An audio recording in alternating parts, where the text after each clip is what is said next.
Hello everybody and welcome back to World of Warships and Legends. My name is Spartan Elite 43 and tonight I finally finish off my last tech tree. I finally bring you the Tashkent, the Russian Tier 7 destroyer. As always, let's start with the commander. We have Vladimir Trubetskoy. We are using Observant Rage, Look at Me Now, Twist and Track, Smoke on the Water, Unstoppable with Jerzy Swirsky and Eric Bay as our commander inspirations. We look at the ship. We are running Aiming Systems Mod 1, Steering Gears Mod 2, Concealment System Mod, and Main Battery Mod 3. Okay, we are fully upgraded. We are running Community Contributor Flag and the Rumble camo, or Crush and Destroy camo that came from the Autobots, or the Transformers stuff. So, keep that in mind. For this, we'll go ahead and take it off, though. Actually, I don't want to take it off because it ruins the stats. Anyway, survivability 21,500 hit points, so really healthy for a destroyer. It's, I think, right there with, if not better than Z-23 and Akizuki, somewhere in that neighborhood. You could actually get this better if you used Hyde and Sims. You could boost that even higher. Artillery. You are running 6 130mm guns that reach out to 12 kilometers, reload in 4 seconds, and have a 16.2 second 180-degree turn time with this build. They do 1900 HE damage with an 8% chance to set fires and 2500 AP shells. If you get chances to use the AP, definitely use it, because it's very good. Torpedoes. You get 9 533mm torpedoes that reload in just 69 seconds. That is fantastic. That's right there with the Z-23 and Torp reload. Okay? Maximum damage, 14,400, so not the best, but not terrible. Torpedo detectability is pretty good at 1.1 kilometers. If you ran a Tago as an inspiration, you could drop that sub 1. Torpedo range is 8 kilometers. We finally have torpedoes, guys. It's great. And they do 60 knots. Not exactly fast, but not super slow either. AA, you've got 12 13mm guns that do 31 damage per second, reach out to 1.2 kilometers. And for the 37mm V11s, you've got 12 37mm guns that are doing 55 damage per second and do 3.5 kilometers of range, so not particularly good AA. Maneuverability. You got 42.5 knots of top speed without the engine boost. The turning circle's not great on this, 730 meters, but we do have the rudder shift down to 4.9. You could go and drop the concealment mod and go with the double rudder build, but I don't think it's necessary. Concealment. We have it all the way down to 5.5 kilometers, which is about as good as you're ever going to get out of a Russian destroyer. So 5.5 kilometers, 3.2 kilometers by air, 2 guaranteed as always, and 2.9 kilometers smoke firing penalty. Armor. As you can see, we have better armor than most at 19 millimeters. So you've got to keep that in mind when you're going to be out there shooting around. People will do more damage to you with AP, so keep that in mind. Alright, if we get rid of that, you can see the center vital part of the ship is pretty massive, so people that hit that area is going to do a lot more damage to you, especially destroyers. And that's the one thing that I want to bring up about this destroyer is it's massive, so it's easy to hit when it's in a fight. Okay, so keep that in mind. Sure shot. Shells with a good ballistic trajectory maintain velocity, making aiming easier. It's fast, above average maximum movement speed. It's tough, above average HP rating. Wow, I went full on Irish for a second. It's HP. Tashkent, a destroyer flotilla leader intended to perform long-range reconnaissance duties within squadrons and support destroyers' torpedoes attacks. She was built in Italy for the USSR. Navy Project 201. During World War II, she was one of the fastest warships in the world and the largest ship of this type. She entered service in 1940 and there was only one of them built. So, let's take a look at it. I think this camo is actually pretty nice. I don't hate it. But it's a very large destroyer. And like I said, when it comes down to fighting other destroyers, you don't have the maneuverability that some of the other destroyers are going to have. Plus, you're so big that it's easy to hit you. But, with that being said, let's get to the gameplay. Alrighty, so we're going to be on Crash Zone. And I've got to hype this up for you guys. This could be one of my favorite games I have ever played in World of Warships Legends. It had everything. Literally everything that you could ask for in a World of Warships Legends replay. But the one thing it doesn't have is a Russian destroyer being a Russian destroyer. So, what do I mean by that? Well, the Tashkent is very good at literally everything. It has good mid-range torpedoes. It has very fast reloading torpedoes. It has fast-firing good guns. And you can get the detection down to 5.5 kilometers, which is not bad. It's not amazing, don't get me wrong. I mean, that's still a 1 kilometer advantage for Japanese destroyers, so that's a bit of a stretch.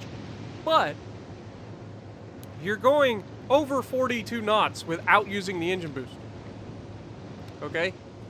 And on top of that, like, this thing can literally do it all. You get twist and track, you get to do all the things that you could ask for. The guns rotate well enough that you don't have to worry about them not being in position most of the time. You've got, I mean, it literally has it all. And we're going to get to showcase this ship pretty well in this one. So hopefully you guys are ready. This one's going to be a doozy, and it's going to come down to the wire. Not even going to lie. This comes down to the very end of the match. It's pretty exciting. So hopefully you guys are ready. Now, obviously, I'm torping the island. You guys are probably like, Spartan, what are you doing? Well, I thought that their destroyer was getting ready to jump into the cap. So I'm torping the edge of the cap to see if we can't catch their destroyer early. Unfortunately, that's not going to be the case. We're going to push across the right side, try to get over there and spot for the team a little bit. Stay away from this Cleveland if we can. I'm expecting a radar from the Cleveland at any point. Fortunately, he doesn't actually do it. Or unfortunately, he holds on to it. You'll see what I mean in a little while. But we're going to head over here to the far side of A to potentially spot this destroyer. We know he's out here. We're looking, and sure enough, there he is. You can see he was right in the middle of our twist and track. So we're going to go ahead, open fire on him, start trying to whittle him down, get a good first salvo, 4 good hits, and our teammates are shooting him. We've got a cruiser there shooting as well. We do look away for a moment, and this is actually going to cost us potentially killing this guy early in this match.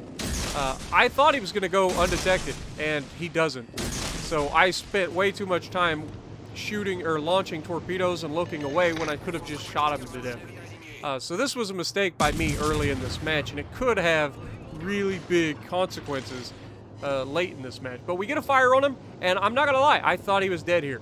I figure he just got set on fire, he's going to die. But this is when we get radared by the Cleveland. And we look over at the Cleveland. We're pretty close to getting out of range. He's only at 8.5 kilometers. He misses his first salvo. We take a hit from the Richelieu. But you can see we're going to try to get away. Of course, he knocks out our steering gears, and that's going to cause, or our propulsion, and that's going to cause me some grief. Because as soon as I have to damage con that, I am dodging a lot of the shells.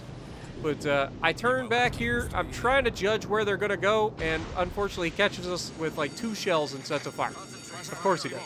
Why wouldn't he? But it is how it goes sometimes. Anyway, that's probably the last time we get to use our guns for a while. This Bismarck is going to absolutely make the most boneheaded moves that I've ever seen out of anybody in a long time. This Bismarck's focusing on shooting a bow tank Richelieu instead of shooting at a broadside Cleveland at 10 kilometers. Hello? Am I missing something? Which one of these ships has the capacity to burn your sorry ship down faster than a Richelieu can citadel you? Okay? Like, come on. Use your head. You have to. Prioritize targets. The Cleveland has the highest DPM in the game currently. It isn't even close. So why leave him alive? Now you can see when he finally does shoot at him, suddenly Cleveland loses half his hit points. If he'd have shot at him with that first salvo, or even before that, shot at him, instead of shooting the Richelieu, their Cleveland would have been gone. But, alas, Cleveland makes him pay for the disrespect, and we are going to move around. Now, Karen Z here, I hope I say your name correctly, I apologize if I don't, is actually somebody who watches the channel. And after I called out the Bismarck in chat, I was like, dude, what are you doing, man? Shoot the Cleveland. He jumps in and he goes, oh, Spartan, I enjoy watching your videos. So I appreciate you, man. So, yeah, he's a great guy from Scotland. Absolutely fantastic. Got to talk to him after the match for a little while. Jumped into their party and just chatted for a few minutes. I can do that occasionally. It doesn't happen very often, but I can do it occasionally. And I try to talk to people once in a while. But we're going to swing around the backside of him in his Richelieu, and we're going to jump in to try to get rid of this Odin. And this is mistake number 2 for me. Getting rid of the Odin is a priority because he's charging our Richelieu. He wants to take him out. So you can see he's slowing down. So we're kind of waiting. We want to wait for the best possible time to catch him. And he's going to slow down, and he's going to be going a quarter throttle. You can see it doesn't slow down much more. So we're going to go ahead, anticipate him slowing down further, and then we're going to anticipate him going a little bit faster and hopefully catch him off guard. But me being the dummy I am, wasn't paying attention to my detection range, and I get detected. Now, while this guy is not running his sonar, he is smart enough to realize that, hey, I got a destroyer that was just spotted broadside to me at 4.5 kilometers. There's probably torpedoes inbound. So he's going to start going forward. I think we're only going to catch him with 1 torpedo, maybe, which is definitely not preferable. And there you go. There's the torp, and that's the flood. He puts out the flood immediately. We spot the Z-23. Alabama manages to finish him off, which is great. And we can see Cleveland and Fiji there. And you can see how quickly our torps are reloading. We've got 20 seconds, and we'll be back on dropping torps on this Odin as he charges our teammate again. Now, this is a third mistake, because I just saw what this guy did in the last time that I launched torps on him, which was bait me into torping and then speeding up. And so I should have anticipated that and dropped these a little bit earlier. But you can see the island was kind of there. And again, I'm throwing him some behind just in case he slows down. I want to make sure we get him out of here. And so we've got the torps on the way. And we're going to try to stay away from him. We've got smoke between us and him, so that should keep us from getting detected. And he looks pretty good, but again, he speeds up. And he's probably got propulsion mod, so he's able to get really quickly out of there. And he's only going to take 1 torpedo. And it causes a flood. And we know that this is a perma-flood, at least for now. So he's going to flood to death at this point. And he's got somebody shooting him with HE as well. We get the second base cap here. Well, it's actually our first base cap. And then, now that the Odin is gone, we're going to head back over there. Alabama manages to get himself a double strike, which is great. I think he finished off the Cleveland, and then he finished off the Odin, so well done on him. And this is where things start to get really, really tight in this game. Both teams are going to play pretty well at the end of here. But you can see I want to get into this base, but there's a Richelieu here, right? I don't want to put myself in position to get obliterated by him, and I'm trying to guess at what he's doing so that I can cut him off and get torps on him without him realizing where I'm at. And unfortunately, doesn't quite work out the way I wanted. He starts slowing down. He's going to use this island as cover. So I can't really go across the bow because his guns are almost certainly pointing this direction towards my team. We've lost our Alabama, I believe. I could be wrong. Maybe the Alabama's the one directly behind me. But the game is very, very close. It's tied up at the moment. Same amount of ships per side. Each team has 5 ships. So it could go either way. And I say that as we lose our Cleveland. So now they have the ship lead and the points lead. And it just comes down to who wants it more at the end of this match and who makes the right play. Now, I have already decided that I'm going in on this guy, but he has the battleship RGA mod in his third slot. So he's got me detected at 3 kilometers, which is going to allow him to get his guns around. And this is going to be a lot closer than I wanted it to be. But we do get the torps away. We get all 3 sets out. We're very, very close. He's going to have a very difficult time of dodging this. Not impossible, but he's going to have a hard time.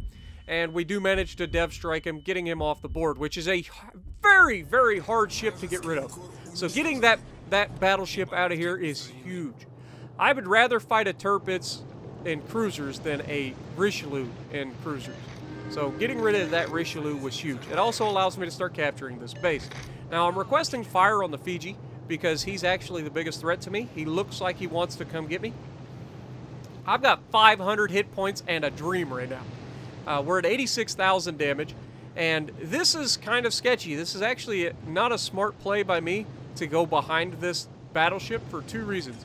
One, a spare round that somebody shoots at him and misses can hit me and kill me, and it's devastating. And 2, I'm actually going to potato here for the 3rd time in this match. Okay, I'm looking at the thing. We got 2 seconds, nope, never mind. It's at 2 seconds, 1 second, 0, and we potato. I have no idea why it, like, stopped at 2 seconds for, like, 3 seconds. But for whatever reason, the game put it at 3 seconds. I'm assuming the guy got reset as the time expired, and that's what caused it to stop at 2 seconds. So his points got pulled away, and I had enough to get to 2 seconds. And then I potatoed out thinking that we were done. So that's what happened there. Nothing I can do about it, but that's gonna actually hurt my XP at the end of this, which is still pretty good. The XP that I get at the end of this is pretty good, the base XP.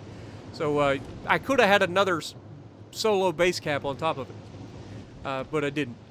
Now we torp out on the Fiji early because he was behind the island. He's not likely to expect torpedoes, and they look very, very good. These are not fast torpedoes. They're medium torpedoes. They do 60 knots. They're not super fast or anything like that, but this guy wasn't expecting them, and they're pretty sneaky. So by the time he sees them, it's too late, and he takes 2 basically center of his ship.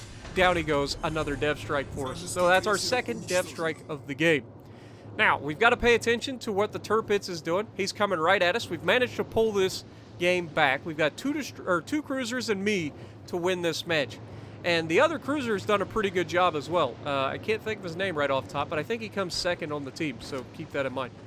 But Torpedoes, again, it comes down to having those torps that reload very, very quickly. Just people do not expect you to have the torps ready at all times.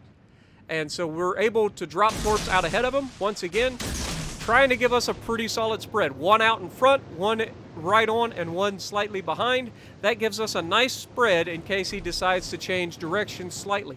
But this, you can't ask for a better torp salvo than this, man. This is just fantastic. This guy doesn't change directions, he doesn't slow down, and he is going to absolutely take this. And, wait for it, 1, 2, 3, 4, and down he goes, giving us our high caliber and the win. So hopefully you guys enjoyed it. I know it wasn't exactly a gunboat performance for a Russian destroyer, but this just goes to show that they're not all about the guns. You can absolutely use just the torpedoes and have a great game. 143,000 damage, 2 dev strikes, 1 high caliber, 15 torp hits in this one. Top the leaderboard with 3,173 base XP. Noble was the guy in the Helena. So it was Noble in the Alabama, and then of course Cairn down there. Or yeah, Cairnsey. So appreciate you guys watching. If you like what I'm doing, punch the like button, leave a comment below, subscribe to the channel if you haven't already, and as always, I will see you in the next video.